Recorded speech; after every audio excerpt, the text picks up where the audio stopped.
एक गांव में गोरी नाम की एक औरत रहती थी जो महाराज के महल में दासी का काम करती थी। गोरी के घर में उसकी सास और उसका पति रहते थे।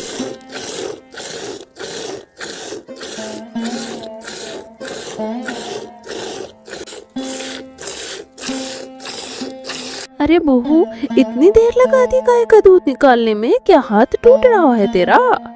जी माँ, बस मैं आती हूँ, थोड़ा ही काम रहता है। थोड़े थोड़े काम के चक्कर में सुबह से भूखी बैठी हूँ, नाश्ता तक किसी ने नहीं दिया मुझे। हाय रे मेरी फूटी किस्मत, 21 गमवार को घर में ले आई।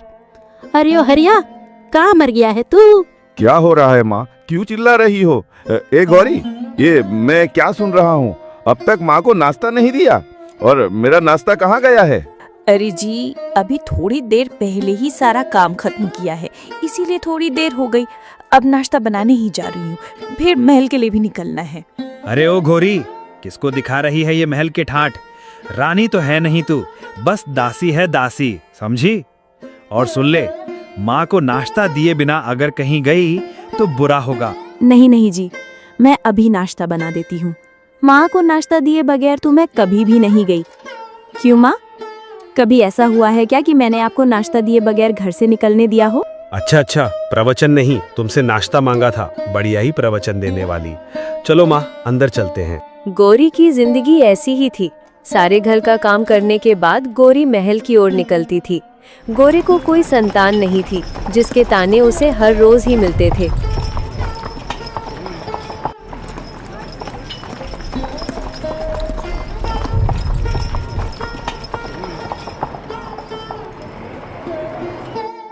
उस राज्य में महाराज तेज प्रताप सिंह नामक राजा राज करता था। राजा तेज प्रताप कुछ सन की स्वभाव के थे। वे बहुत गुस्सैल और जालिम माने जाते थे। एक दिन राजा भ्रमण करते करते जंगल में चले गए। राजा जब जंगल में घूम रहे थे, तभी एक सन्यासी की नजर उन पर पड़ी। राजा को देखते ही सन्यासी बोले, अरे, ये तो महाराज तेज प्रताप सिंह हैं। लगता है इधर ही आ रहे हैं। अगर इन्हें पता चल गया कि मैं एक पाखंडी हूँ तो बड़ी मुसीबत में फंस जाऊंगा। वो पाखंडी जिसने एक साधु का भेष बना रखा था, अभी सोच ही रहा था कि तभी राजा भी वहां पहुंच गए और बोले, प्रणाम साधु महाराज, मैं तेज प्रताप सिंह इस राज्य का राजा हूँ। मुझे साधु संतों पर बहुत भरोसा है, इसलिए मैं आपसे कुछ पूछना चाहता हूँ। जी महाराज, आप पूछिए, क्या पूछना चाहते हैं? मैं अवश्य उत्तर दूंगा आपके प्रश्न का। महाराज, आप बहुत ज्ञानी मालूम पड़ते हैं। मेरी रानी इस समय गर्भवती है। मैं जानना चाहता हूँ कि उसके कूख से पुत्र होगा या पुत्री। राजन, मैं ये तो नहीं बता सकता कि आपकी रानी के कूख से पुत्र होगा या पुत्री, मगर इतना जरूर कह सकता हूँ कि अगर तुम्हारी रानी ने किसी पुत्री को जन्म दिया तो तुम्हारा सर्वनाश हो जाएगा। सन्यासी की ये बात सुनकर राजा बहुत भयभीत हो गया। सोचने लगा कि अगर मेरी रानी ने किसी पुत्री को जन्म दे दिया तो मैं कहीं का नहीं रहूंगा। यही बात सोचकर राजा को बेटी के नाम से ही नफरत होने लगी। राजा तुरंत महल लौटा। राजा बहुत ही परेशान अवस्था में था। उसे समझ नहीं आ रहा था कि वो क्या करे। परेशानी में वो इधर उधर चलने लगा। तभी रानी की नजर राजा पर पड़ी।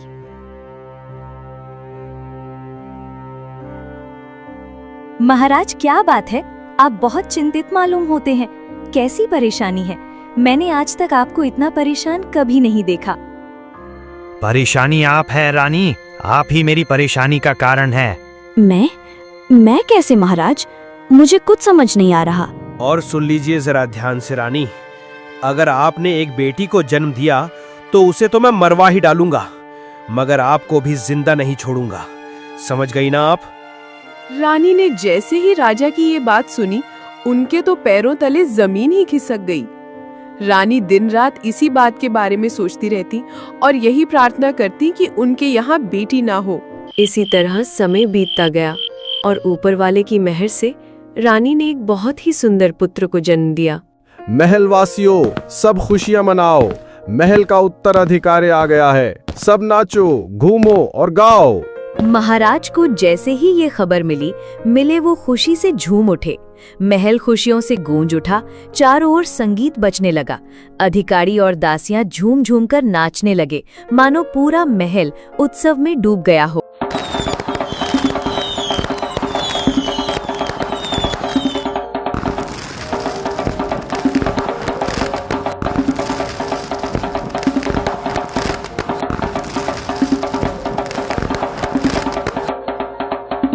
इधर रानी तो बस इसलिए खुश थी कि पुत्री नहीं हुई, वरना राजा उसे और उसकी बेटी दोनों को मार देता।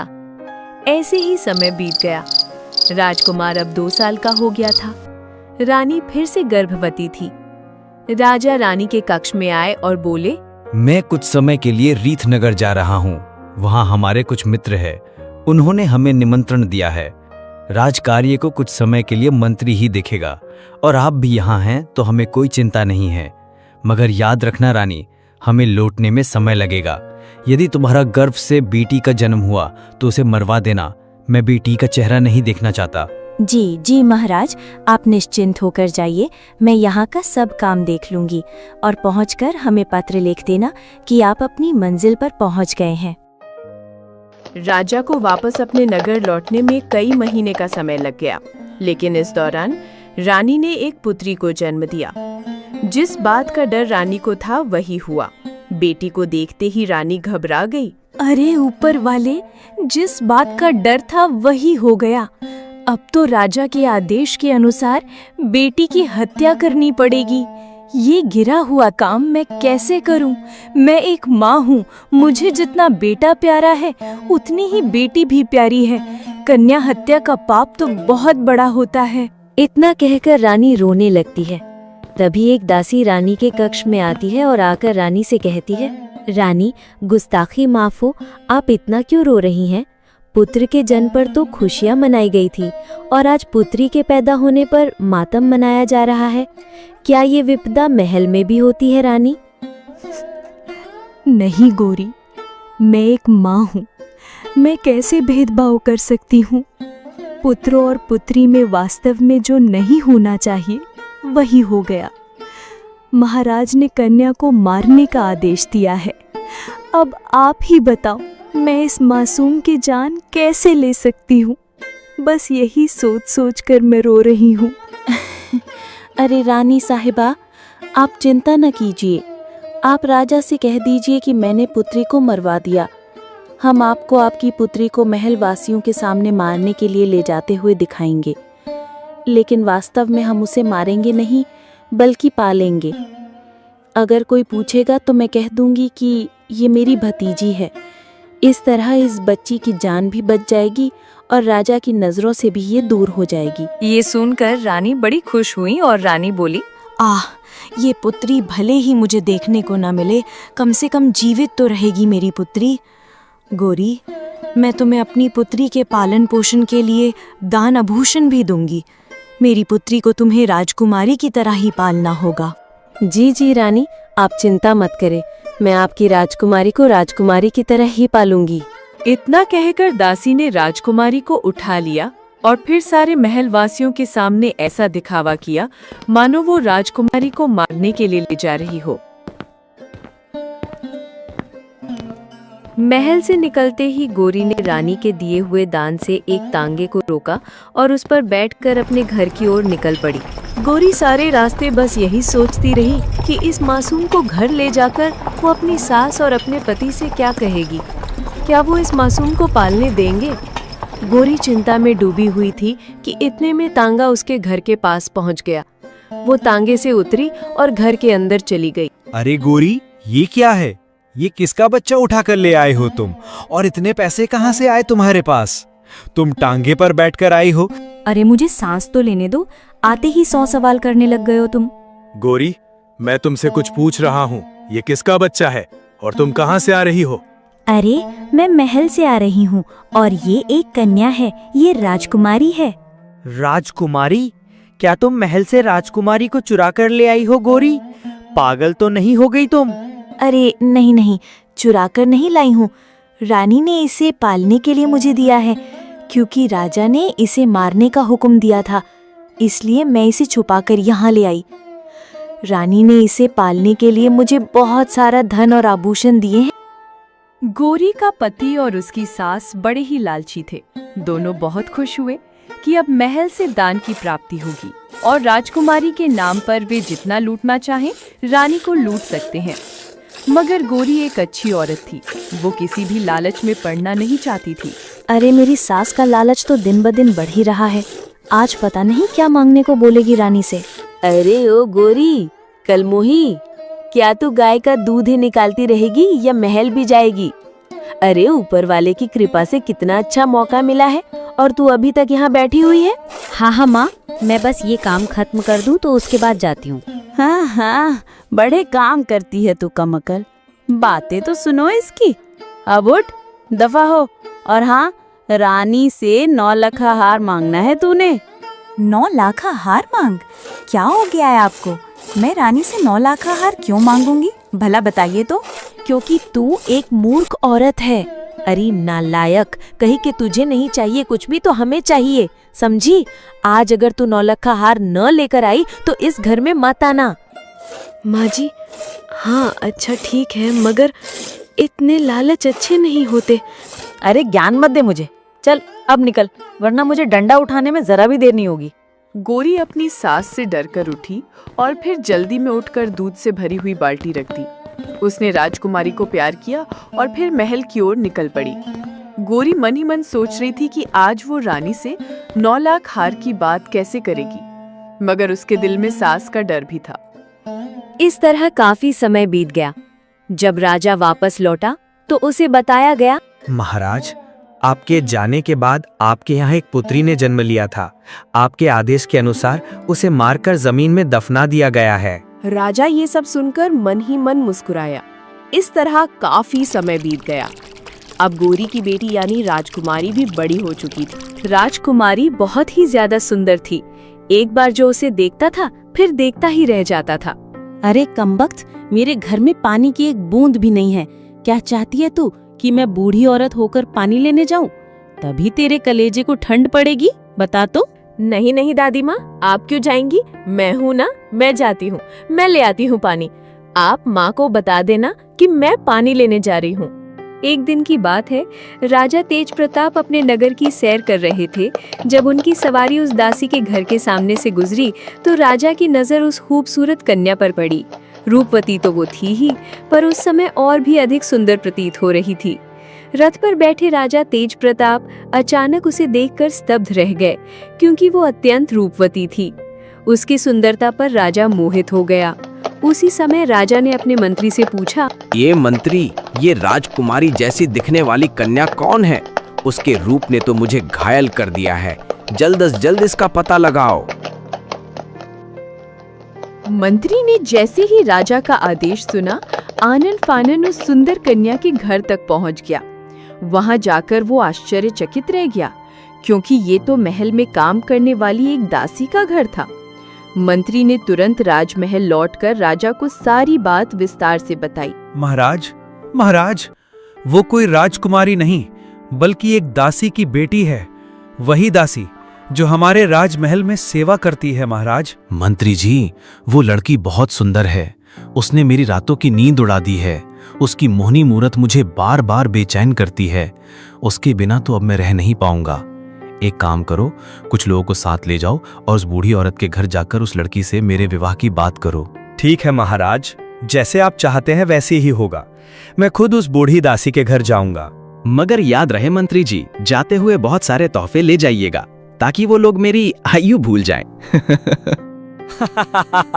महाराज, आप भी ना, आप तो इस राज्य के राजा हैं। आपकी आयु भला कौन देखेगा? आपको कौन ना कह सकता है? आप बेफिक्र रहिए, मैं लौटकर ही आपको शुभ समाचार दूंगा। अगली सुबह मंत्री दासी के घर पहुंचे। मंत्री उनके लिए बहुत सारे तोहफे ले गए और उनके घर पहुंचकर आवाज लगाने लगे। अरे घर में कोई है? मैं राजमहल का मंत्री हूँ। अगर घर में कोई है तो बाहर आओ।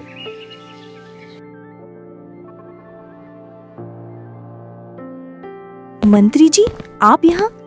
सब ठीक तो है ना? महल में वैसे सब कैसे हैं? सब कुशल मंगल तो हैं? जी जी दासी, महल में सब ठीक है। हम यहाँ एक विशेष कार्य के लिए आए हैं। दरअसल हमें यहाँ स्वयं महाराज ने भेजा है। महाराज ने मैं कुछ समझी नहीं, आप खुलकर बात कहिए। दरअसल बात यह है कि महाराज को आपकी बेटी बहुत पसंद आई है। महाराज ने अपने विवाह का संदेश आपकी बेटी के लिए भेजा है। क्या आप होश में तो हैं मंत्री जी? ये कैसी बातें कर रहे हैं आप? ओ भाई, मैं महाराज का विवाह का समाचार तुम्हारी बेटी के लिए लाया हूँ, तुम्हारे लिए नहीं। इसमें हैरान होने वाली क्या बात है? क्या तुम अपनी बेटी का विवाह नहीं करवाओगी कभी? देखो, तुम तो भली भांति जानती हो महाराज को, उनका क्रोध कितना भयानक है। ऐसा ना हो कि वे तुम्हारी बेटी को यहाँ से चुपके उठा ले जाएं। उनसे भला कौन पूछेगा? इसलिए अच्छा मशवरा दे रहा हूं मैं, मान लो, वरना कोई दूसरा तरीका अपनाया जाएगा। देखिए मंत्री जी, मैं शराफत से कह रही हूँ आपसे कि यहाँ से चले जाइए। मैं अपनी बेटी का विवाह राजा से नहीं कर सकती, ये संभव ही नहीं है। संभव नहीं है? मगर क्यों? इसमें असंभव वाली क्या बात है? देखिए मंत्री जी, मैं इस समय आपको कुछ नहीं बता सकती। आप बस यहाँ से चले जाइए और फिर कभी ये बात लेकर मेरे द्वार पर मत आना। सारे गांव में ये बात फैल गई कि दासी गोरी ने अपनी कन्या का रिश्ता महाराज को देने से इनकार कर दिया है। सारा गांव महाराज पर हंस रहा था। मंत्री बड़े ही गुस्से में महाराज के पास पहुंचे। राजा ने मंत्री को देखते ही हंसकर कहा, मंत्री जी बड़े जल्दी लौट आए हैं। क्यों? दासी ने आपको चाय पानी के लिए नहीं पूछा? महाराज क्षमा कीजिए, मगर हम अच्छी खबर नहीं लाए हैं। महाराज, दासी ने साफ इनकार कर दिया है और यहाँ तक कि हमारा अपमान करते हुए कहा कि ये बात दोबारा लेकर मेरे द्वार पर मत आना। क्या? ये क्या कह रहे हैं आप मंत्री जी? उस दासी की इतनी हिम्मत! आपने उसे जिंदा कैसे छोड़ दिया? महाराज, प्रजा हमसे बहुत नाराज है। अगर हम वहीं उसे मार देते तो लोगों की नफरत और बढ़ जाती, जिससे आपके सिंहासन को खतरा पहुंच सकता था। इस समय हमें जोश से नहीं, होश से काम लेना होगा। मंत्री जी, हम अपना क्रोध रोक नहीं पा रहे। उस दासी की इतनी हिम्मत कैसे हुई? हमें ये सहन नहीं होगा। मंत्री जी, उस दासी को पकड़कर तुरंत यहाँ लाया जाए। जी जी महाराज, आप जैसा कहेंगे हम वैसा ही करेंगे। हम सिपाहियों को भेजते हैं उसे पकड़ कर लाने के लिए। आप बेफिक्र रहिए। दूसरी तरफ दासी गोरी बहुत परेशान बैठी थी। उसे समझ नहीं आ रहा था कि अब वो क्या करे। अरे गोरी, इतनी चिंता मत करो, हरिया भी घर में नहीं है। तुम्हें ऐसे देखकर मेरा दिल घबरा रहा है। माँ, मैं कैसे परेशान ना हूँ, तुम ही बताओ। अरे ऊपर वाले, क्या कोई अनर्थ होने जा रहा है? अब मैं क्या करूँ? ये कन्या तो उसी राजा की बेटी है और राजा को इस बात का पता नहीं है। माँ, हमें यहाँ से जितनी जल्दी हो सके निकलना होगा। लेकिन हरिया भी घर में नहीं है। हम तीनों इस समय घर से निकलकर जाएंगे कहाँ? वो लोग आपस में अभी बात ही कर रहे होते हैं कि दरवाजे पर दस्तक होती है। गोरी डर के मारे अपनी आशा से कांप उठती है।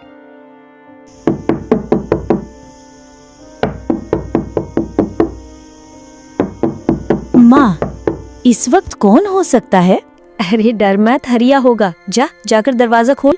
गौरी दरवाजा खोलने जाती है और जब वो दरवाजा खोलती है तो वहाँ राजा के सिपाही खड़े होते हैं। उन्हें देखकर गौरी डर जाती है।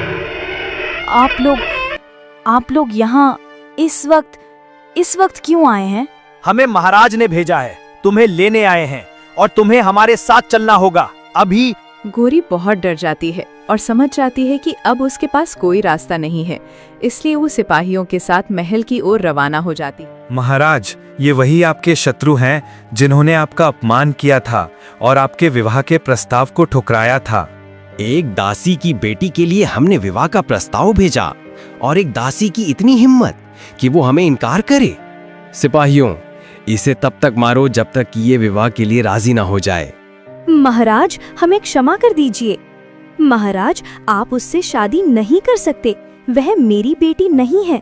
महाराज, वह कोई और नहीं बल्कि आपकी अपनी बेटी है, जिसे आपने मारने का हुक्म दिया था। क्या? ये क्या बकवास कर रही हो दासी तुम? ये मैं क्या अनर्थ करने जा रहा था? ओह, ये सब तुम्हारी वजह से हुआ है। दासी, वो लड़की अभी तक जिंदा बची हुई है। मंत्री जी, राजकुमार को बुलाइए, अभी इसी समय। तभी राजकुमार वहां आता है और डरते डरते राजा से पूछता है, जी पिताश्री, क्या आपने मुझे बुलाया है? कोई विशेष कार्य है क्या? जी राजकुमार, यही समझ लीजिए। ऐसा कार्य कीजिए जो आपके सिवा कोई और नहीं कर सकता, और हम इस बार पूरी तरह आप पर ही भरोसा कर रहे हैं। जी कहिए पिताश्री, आप जैसा कहेंगे हम बिल्कुल वैसा ही करेंगे। आपकी वो बहन जिसे हमने उसके बचपन से ही मृत घोषित कर दिया था, अभी तक जिंदा है, तो आपको उसे मारकर दफन करना है और प्रमाण के तौर पर उसकी आंखें निकालकर हमारे लिए लानी है। क्या? जी पिताश्री, जैसा आपका आदेश। राजकुमार अपनी बहन को लेकर जंगल की ओर निकला। राजकुमारी भी अपने भाई के साथ साथ चल रही थी। ऐसा चलती हुई कि उसे अपने भाई से जरा भी डर न हो। राजकुमार जंगल के बहुत अंदर जाकर रुक गया और फिर अपनी बहन से कहने लगा, न जाने ऊपर वाले ने तुम्हारे भाग्य में क्या लिखा है। बचपन से आज तक तुम अजनबी लोगों के बीच पली बढ़ी हो। राजकुमारी होकर भी तुमने गरीबी में जिंदगी गुजारी है। तुम्हारा भाई भी कभी तुम्हें मार नहीं सकता। इस जंगल में कहीं छुप जाओ। इसके बाद से तुम्हारे भाग्य में जो होगा, ये जंगल तुम्हें वहां पहुंचाएगा। भाई, मैंने आज पहली और शायद आखिरी बार आपको देखा है। अगर आपने मुझे नहीं मारा और मेरी आंखें निकालकर नहीं लाई तो पिताश्री आपको मार देंगे। फिक्र मत करो, मैं जाते हुए एक हिरन का शिकार करूंगा और उसकी आंखें लेकर जाऊंगा। इतना कहकर राजकुमार वहां से चला गया और एक मजबूर बहन अपने भाई को जाते हुए निहारने लगी।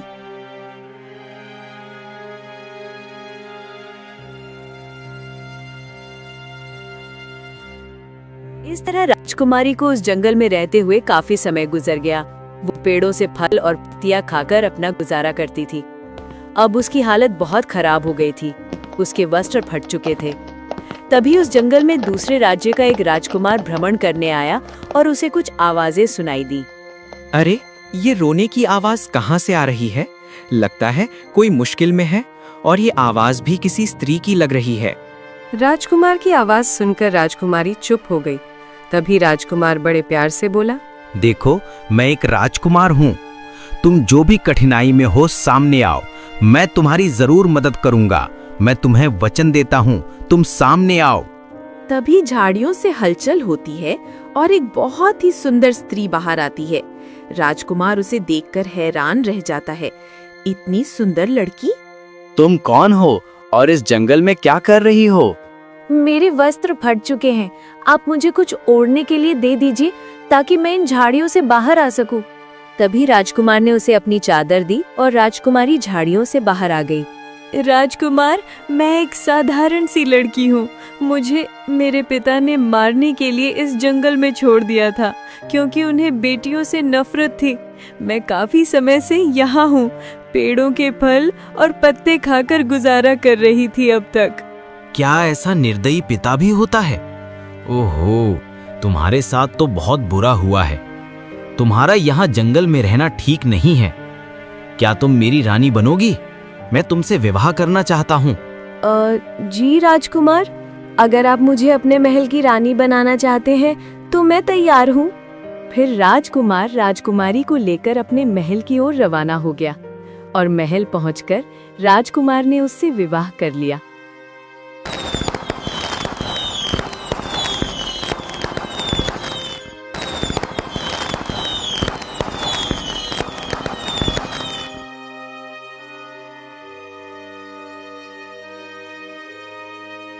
दूसरी तरफ राजा तेज प्रताप, क्योंकि एक सनकी और जालिम राजा था, इसलिए उसकी प्रजा उससे बहुत नाराज थी।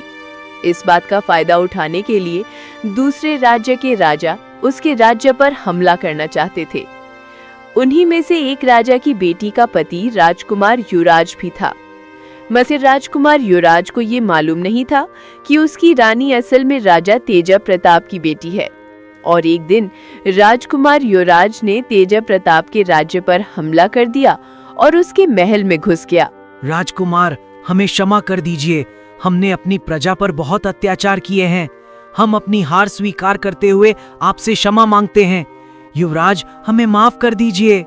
नहीं महाराज, हम आपको माफ नहीं कर सकते। आपको आपके पापों की सजा के रूप में मृत्यु दंड मिलना चाहिए। इतना होते ही वहाँ राजकुमारी आ जाती है। राजा अपनी बेटी को देखकर रोने लगते हैं और अपनी बेटी से कहते हैं, मेरी बेटी, मुझे बचा लो, मुझे माफ कर दो, मैं तुम्हारा गुनहगार हूँ। पिताजी, आपने तो मुझे मरने के लिए छोड़ दिया था, पर मैं आपको मारते हुए नहीं देख सकती। राजकुमार, मैं आपसे विनती करती हूँ, मेरे पिता को छोड़ दीजिए। क्या ये आपके पिता हैं?